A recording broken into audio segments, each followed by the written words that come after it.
Afinal de contas, existe alguma vantagem em se ter diversidade dentro das empresas? Este é o Visão Libertária, sua fonte de informações descentralizadas e distribuídas. Ajude a propagar as ideias de liberdade. Deixe o seu like e compartilhe com seus amigos. Um artigo seu pode virar vídeo aqui também, sabia? Este artigo foi escrito por Dedinho Mindinho renegado pelo Lula, revisado e narrado por Gordinho Caipira. Há 5 anos, resolvi escrever em meu perfil no LinkedIn um artigo sobre a real utilidade da diversidade e inclusão nas empresas. Pois naquela época, eu já me senti incomodado com a demanda crescente na inclusão de diversidade nas contratações, sem ao menos entender os objetivos da vaga e as reais vantagens de se incluir um determinado funcionário de origem X ou Y. Hoje se fala muito mais sobre esse assunto de diversidade e inclusão no mundo corporativo, mas muitos casos de falhas nestas políticas têm arruinado os objetivos originais dessa inclusão. Muitas empresas estão atualizando seus procedimentos de ética, recursos humanos e gestão de pessoas, incluindo o termo diversidade, que geralmente está relacionado à raça, credo, origem, gênero e orientação sexual. Porém eu, autor desse artigo, via que muitas vezes essas vagas eram preenchidas por pessoas que não atendiam às reais necessidades da descrição do trabalho. Não quero divagar sobre quão errado é este pensamento ou sobre a ineficiência dessas políticas, nem do que tem acontecido atualmente em algumas empresas que estão deixando essas políticas, mas sim falar sobre a real utilidade da inclusão e diversidade, sem ideologias, mas sim pelo cerne da individualidade do ser humano e suas características. O pensamento inclusivo é realmente positivo, pois todos nós sabemos, num passado não tão distante, havia no ambiente de trabalho uma distinção entre pessoas, de acordo com suas características, sendo elas genéticas, sexuais, religiosas ou de origem. A eliminação do pensamento discriminatório ainda está longe de ser alcançada. Porém, melhoras significativas estão ocorrendo através de uma maior divulgação das regras de comportamento esperadas no ambiente de trabalho. E com isso tem aumentado o respeito entre as pessoas. As políticas DEI e ESG buscam reforçar estratégias dos recursos humanos em contratar pessoas de diversas crenças, etnias ou raças, religiões, orientações sexuais, entre outras diferenciações, buscando incessantemente atingir seus objetivos juntamente aos diretores em mostrar virtudes inclusivas em suas paletas de funcionários, mas nem sempre atendendo aos objetivos do preenchimento das vagas. Essas políticas implementadas nas corporações visam atender diversas frentes de interesse, sendo por vezes impostas por conselhos deliberativos, anunciantes, acionistas, grupos políticos locais ou por pura ideologia. Essas frentes possuem objetivos dispersos, na maioria dos casos, atrelado ao interesse em lucrar mais. Porém, em raras ocasiões, podem ter o objetivo genuíno de construir o respeito e inclusão, sem vieses, com o intuito de agregar ao corpo de funcionários das empresas diversas características individuais que se somam através da pluralidade do ser humano e suas diversas origens. Mas além do respeito e igualdade entre diferentes características individuais, quais são os principais interesses das empresas na diversidade de seus recursos humanos? Os benefícios da diversidade vão além dos valores das empresas que a adotam.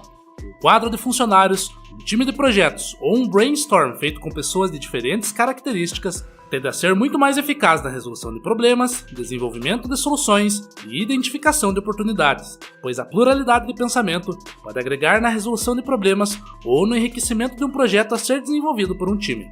Entretanto, o segredo da diversidade está além do conceito de raça, cor, credo, religião, gênero, origem, orientação sexual e etc. Pensar em diversidade apenas olhando características das categorias é um tanto quanto superficial, pois as reais vantagens de uma equipe diversa são obtidas com um pensamento mais profundo sobre a individualidade e características de cada pessoa, não somente na diversidade do indivíduo que o faz ser categorizado em um certo nicho, que por muitas vezes é procurado em minorias étnicas, raciais, religiosas, originárias e etc. Vou dar apenas um exemplo genérico de características de origem de um povo, os latinos, sem querer generalizar, porém reconhecidamente presente na maioria deste povo, a criatividade do latino. Espera-se que um grupo de latinos sejam mais criativos em um projeto ou processo do que um grupo de pessoas de origem germânica, que por sua vez prefere trabalhar em projetos bem planejados e com processos bem estruturados, sem mudanças repentinas. Então, dependendo da característica de seu projeto, pode-se obter resultados diferentes com times diferentes, a depender das origens das pessoas envolvidas. Aplicando esta generalização à situação hipotética em que um gestor que trabalha numa empresa diversa e inclusiva, ao se deparar com um projeto que possui probabilidade alta de alterações de prazos em seu decorrer, mas que possui uma demanda de criatividade e pensamento fora da caixa, o gestor pode pensar: que tal incluir um latino nesse projeto? Eles gostam de projetos com prazos maleáveis e adoram desafios baseados em criatividade. Este pensamento não é de todo errado, pois se pensou na característica presente na origem de um povo que agregaria valor ao projeto. Porém, ele precisa pensar em quais circunstâncias esse funcionário latino está inserido na empresa, tendo em mente os seguintes fatores. O processo de seleção desse funcionário seguiu o mesmo método no qual todos os outros funcionários foram contratados nessa empresa? A empresa possui ambiente controlado, sem liberdade criativa que valoriza as características individuais de cada funcionário?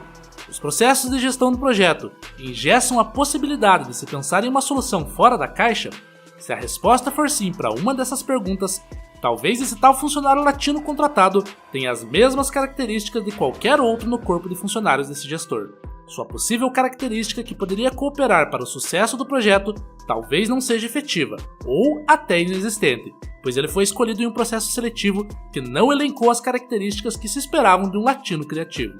A diversidade vai além das categorizações ou estereótipos. A diversidade está na individualidade de cada pessoa, que com suas aptidões acrescenta a engrenagem que falta para toda a máquina rodar.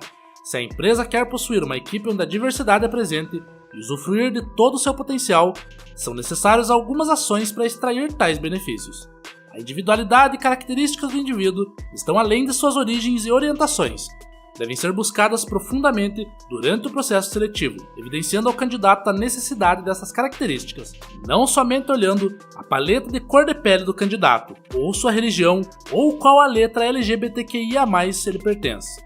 É necessário primeiro reconhecer as características presentes naquele indivíduo e o que se pode fazer para potencializá-las. É necessário também pensar no ambiente em que ele está inserido. Os processos não podem engessar a liberdade criativa do indivíduo. O senso de time precisa estar presente em um ambiente onde cada um reconheça suas características e as de seus colegas, e elas se complementem de maneira livre.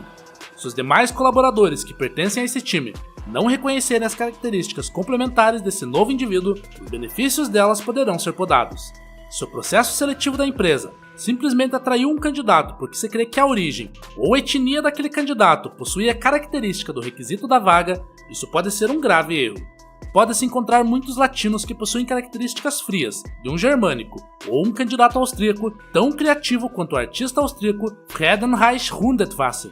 Além da igualdade e o respeito, a diversidade não pode ser apenas um termo usado para se cumprir a cota demandada pelos gestores.